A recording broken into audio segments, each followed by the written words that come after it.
Dr. Wong, Dr. Keogh, Mrs. Novogrowski, Ms. Curran, members of the Board of Education, family and friends of the graduates, ladies and gentlemen of the Wellesley High School class of 2012.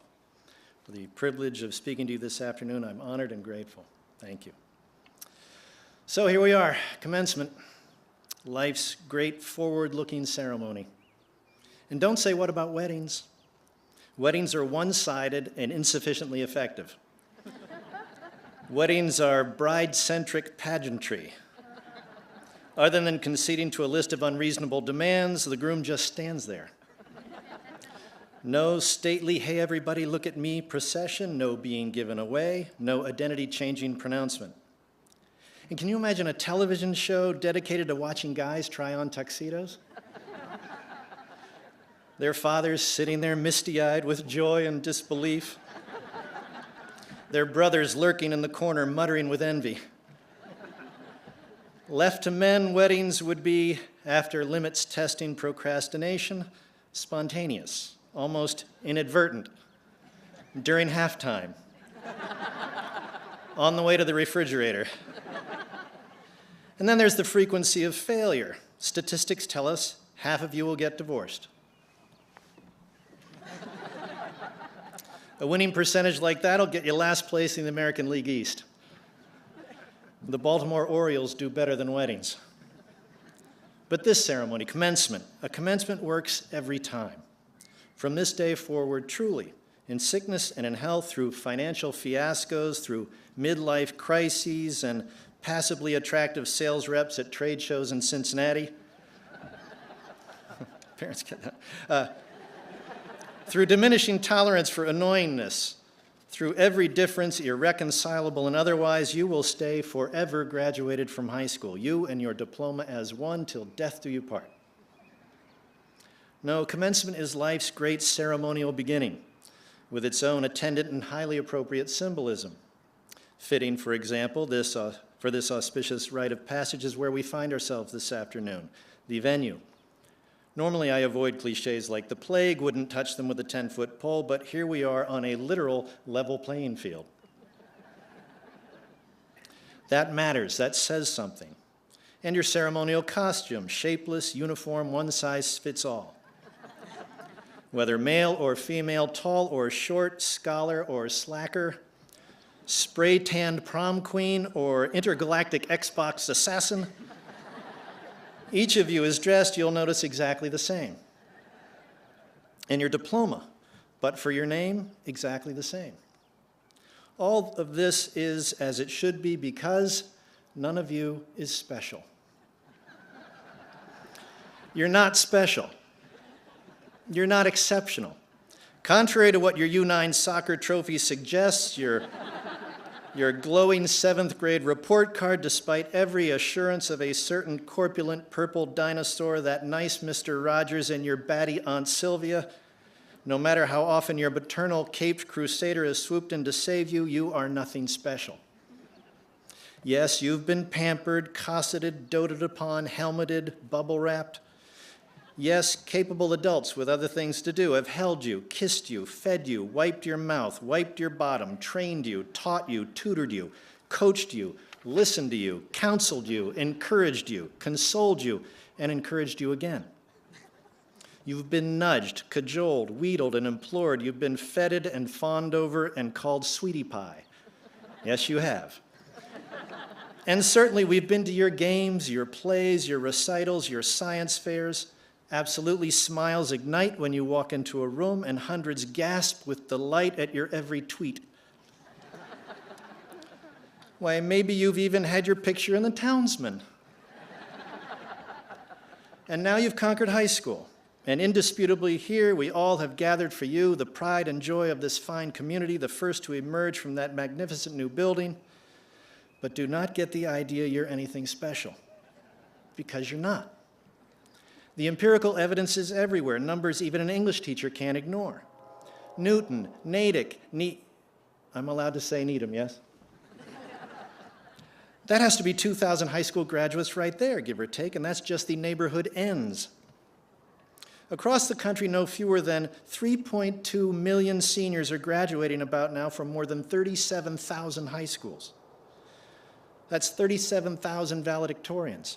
That's 37,000 class presidents, 92,000 harmonizing altos, 340,000 swaggering jocks, 2,185,967 pairs of Uggs.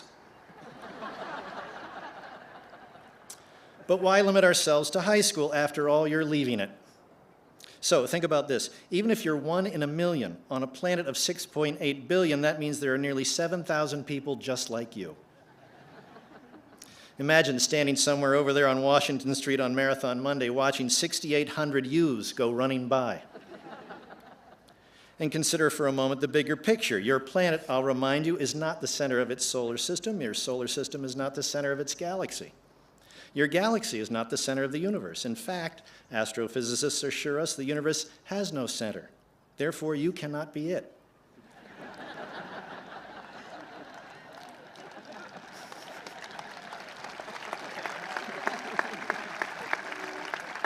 Neither can Donald Trump, which someone should tell him. Although the hair is quite a phenomenon. But Dave, you cry. Walt Whitman tells me I'm my own version of perfect. Epictetus tells me I have the spark of Zeus. And I don't disagree. So that makes 6.8 billion examples of perfection, 6.8 billion sparks of Zeus. You see, if everyone is special, then no one is. If everyone gets a trophy, trophies become meaningless. In our unspoken but not so subtle Darwinian competition with one another, which springs, I think, from our fear of our own insignificance, a subset of our dread of mortality, we have of late, we Americans, to our detriment, come to love accolades more than genuine achievement. We have come to see them as the point, and we're happy to compromise standards or ignore reality if we suspect that's the quickest way or only way to have something to put on the mantelpiece, something to pose with, crow about, something with which to leverage ourselves into a better spot on the social totem pole. No longer is it how you play the game, no longer is it even whether you win or lose, or learn, or grow, or enjoy yourself doing it. Now it's, so what does this get me? As a consequence, we cheapen worthy endeavors, and building a Guatemalan medical clinic becomes more about the application to Bowdoin than the well-being of Guatemalans. It's an epidemic, and in its way, not even dear old Wellesley High is immune. One of the best of the 37,000 nationwide Wellesley High School, where good is no longer good enough, where a B is the new C, and the mid-level curriculum is called advanced college placement. And I hope you caught me when I said one of the best. I said one of the best so we can feel better about ourselves, so we can bask in a little easy distinction, however vague and unverifiable, and count ourselves among the elite, whoever they might be, and enjoy a perceived leg up on the perceived competition. But the phrase defies logic. By definition, there can be only one best. You're it or you're not. If you've learned anything in your 4 years, I hope it's that education should be for, rather than material advantage, the exhilaration of learning. You've learned too, I hope, as Sophocles assured us, that wisdom is the chief element of happiness.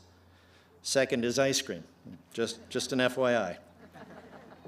I also hope you've learned enough to recognize how little you know now, at the moment. For today is just the beginning. It's where you go from here that matters. As you commence then, and before you scatter to the winds, I urge you to do whatever you do for no reason other than you love it and believe in its importance. Don't bother with work you don't believe in any more than you would a spouse you're not crazy about, lest you too find yourself on the wrong side of a Baltimore Orioles comparison. Resist the easy comforts of complacency, the specious glitter of materialism, the narcotic paralysis of self-satisfaction. Be worthy of your advantages, and read. Read all the time. Read as a matter of principle, as a matter of self-respect. Read as a nourishing staple of life. Develop and protect a moral sensibility and demonstrate the character to apply it. Dream big. Work hard. Think for yourself. Love everything you love, everyone you love, with all your might. And do so, please, with a sense of urgency, for every tick of the clock subtracts from fewer and fewer, and as surely as there are commencements, there are cessations, and you'll be in no condition to enjoy the ceremony attendant to that eventuality, no matter how delightful the afternoon. The fulfilling life, the distinctive life, the relevant life, is an achievement, not something that will fall into your lap because you're a nice person or mommy ordered it from the caterer. You'll note the Founding Fathers took pains to secure your inalienable right to life, liberty, and the pursuit of happiness. Quite an active verb, pursuit. Which leaves, I should think, little time for lying around watching parrots roller skate on YouTube.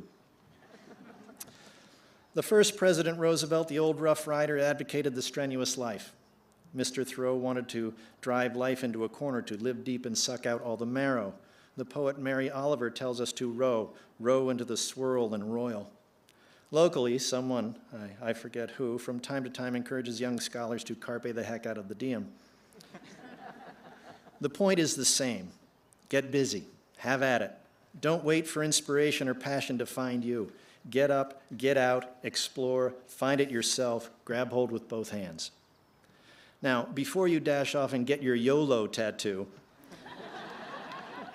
let me point out the illogic of that trendy little expression, because you can and should live not merely once, but every day of your life. Rather than you only live once, it should be you live only once, but because ELU doesn't have the same ring, we shrug and decide it doesn't matter. None of this day seizing, though, this ELUing, should be interpreted as license for self-indulgence. Like accolades ought to be, the fulfilled life is a consequence, a gratifying byproduct. It's what happens when you're thinking about more important things. Climb the mountain not to plant your flag, but to embrace the challenge, enjoy the air, and behold the view. Climb it so you can see the world, not so the world can see you. Go to Paris to be in Paris, not to cross it off your list and congratulate yourself for being worldly. Exercise free will and creative independent thought, not for the satisfactions they will bring you, but for the good they will do others, the rest of the 6.8 billion, and those who will follow them. And then you too will discover the great and curious truth of the human experience is that selflessness is the best thing you can do for yourself. The sweetest joys of life, then, come only with the recognition that you're not special, because everyone is. Congratulations. Good luck. Make for yourselves, please, for your sake and for ours, extraordinary lives.